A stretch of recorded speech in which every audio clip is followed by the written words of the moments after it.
दोस्तों, आज की कहानी है खुशी वहीं पर है जहां मन प्रसन्न हो। एक गरीब माँ और बेटे की कहानी के माध्यम से प्रदर्शित है। एक बुढ़िया थी जिसके एक पुत्र था। दोनों ही निर्धन थे और बहुत ही कठिनाई में जीवन व्यतीत कर रहे थे। एक दिन बुढ़िया के पुत्र ने अपनी माता से कहा कि यहाँ पर तो मेरे लिए कोई काम नहीं है, आप मुझे अनुमति दीजिए ताकि मैं किसी दूसरे नगर जाऊँ। हो सकता है कि वहाँ पर मुझे कोई काम मिल जाए और मैं पैसे कमा कर वापस आऊँ। बूढ़ी माँ ने अपने बेटे को एक सिक्का दिया और थोड़ी सी रोटी भी यात्रा मार्ग के लिए दे दी। इसके बाद उसने अपने पुत्र को विदा किया। बुढ़िया का बेटा चलते चलते एक बाजार पहुंचा। वहां पर उसने एक बुढ़े भिखारी को देखा। वह चिल्ला चिल्ला कर कह रहा था कि कोई है जो मेरे जीवन के अनुभव को एक सिक्के में खरीदे।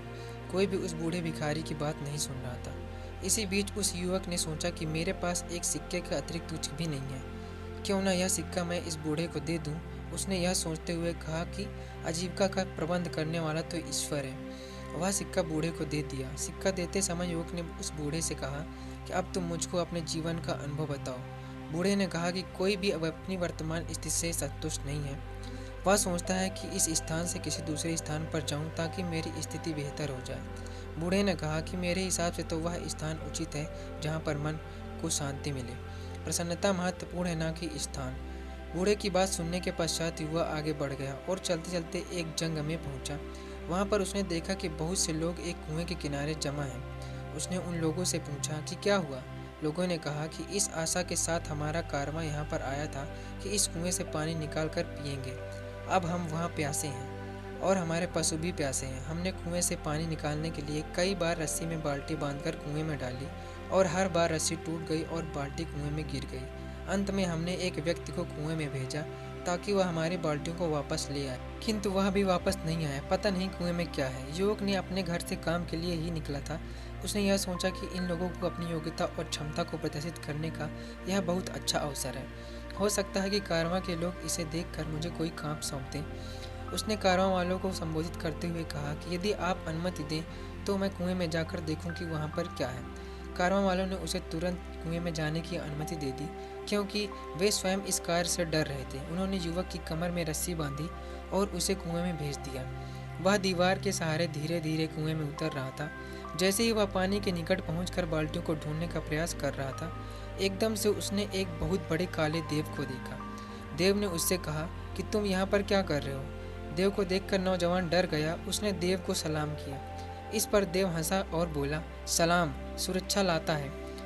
तुम मुझको एक सज्जन युवक लग रहे हो। मैं तुमसे एक प्रश्न करना चाहता हूँ। यदि तुमने मेरे प्रश्न का सही उत्तर दे दिया तो मैं तुम्हें यह अनुमति दूंगा कि कुएं से पानी लेकर सुरक्षित वापस चले जाओ। यदि तुमने मेरी बात का सही उत्तर नहीं दिया तो मैं तुमको भी उन्हीं लोगों की भांति यहाँ पर बंदी बनाऊंगा जो तुमसे पहले यहाँ पर आए थे। ऐसे में युवक ने सोचा कि तुम्हें क्या परेशानी थी जो यहाँ पर आए, लेकिन अब इन बातों को कोई लाभ नहीं था। अब मुझको ईश्वर पर भरोसा करते हुए देखना यह है कि इस काले देव ने क्या सोच रखा है। यह सोचते हुए उसने देव से कहा कि ठीक है, मुझको तुम्हारी इस बात स्वीकार है। तुम अपना प्रश्न पूछो। देव ने युवा से कहा कि यह बताओ कि खुशी कहाँ है। देव का प्रश्न सुनकर युवा ने कहा कि मालूम है कि खुशी तो धरती पर ही है। फिर उसने सोचा कि यदि मैं उसको यह उत्तर दूंगा तो हो सकता है कि उसे बुरा लगे, क्योंकि उसका घर तो अंधेरे कुएं में है। अभी यह सोच ही रहा था कि युवक को बूढ़े फकीर की बात याद आई। बूढ़े की बात जैसे ही उसके मन में आई, वह बहुत प्रसन्न हुआ। इसके बाद उसने देव से कहा कि जानते हो खुशी कहाँ है। जहाँ पर मन प्रसन्न है वहीं पर खुशी है।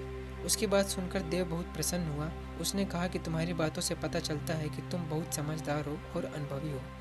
तुमसे पहले जिससे मैंने यह प्रश्न किया था उसने मुझसे कहा था कि धरती पर पाए जाने वाले बाग खुशी का स्थल, जबकि मुझको तो यह स्थान अच्छा लगता है और मैं इसे ही पसंद करता हूँ। देव ने कहा कि जाओ बाल्टियों को ले जाओ, मैं तुम्हें 3 अनार दूंगा। जब तक अपने घर ना पहुँच जाना, किसी से भी इस बारे में कोई बात नहीं करना। युवक ने देव का आभार व्यक्त किया, बाल्टियों को पानी से निकाल कर एकत्रित किया और उनको पानी से भरकर वापस ऊपर भेज दिया। उसके बाद वह कुएं से सुरक्षित वापस निकल आया। बाहर आने के बाद उसने देव की कहानी कारवां वालों को सुनाई, किंतु अनार के बारे में उसने उनसे कुछ भी नहीं कहा। कारवां वालों से उसका आभार व्यक्त किया। फिर युवक कारवां के साथ अपने नगर वापस आ गया। जब वह अपने नगर पहुंचा तो कारवां वालों ने उसे एक गाय और भेड़ उपहार स्वरूप दी। उन्होंने कहा कि हम कुछ समय तक तुम्हारे नगर में रहेंगे। जब हम यहाँ से वापस जाएंगे तो तुम भी हमारे साथ आ सकते हो और हमारे लिए काम कर सकते हो। इसके बाद युवक ने कारवां वालों से विदा ली और अपने घर की ओर चल पड़ा। अपने पुत्र को देखकर उसकी माता बहुत प्रसन्न हुई। उसने कहा कि बहुत अच्छा हुआ कि तुम आ गए। मुझको तो आशा नहीं थी कि तुम इतनी जल्दी वापस आ जाओगे। युवक ने कहा कि ईश्वर ने मेरी सहायता की। अब तक मुझे एक गाय और एक भेड़ उपहार में मिल चुकी है। कुछ दिनों के बाद अब मैं कारवां वालों के साथ उनके नगर जा सकता हूँ और उनके लिए काम कर सकता हूँ। रात को माँ और बेटे ने खाना खाया। माँ थकी हुई थी अतः जल्दी सो गई। युवक ने अपनी जेब से एक अनार निकाला और उसका एक टुकड़ा काटा। अनार के दाने बहुत चमक रहे थे, जो जगमगाते रत्न की भांति थे। युवक को पता चल गया कि अनार के दाने बहुमूल्य रत्न हैं। यह जानकर वह बहुत खुश हुआ। वह कारवां के साथ यात्रा पर नहीं गया। उसने कुछ रत्न लिए और उन्हें जाकर बाजार में बेच दिया।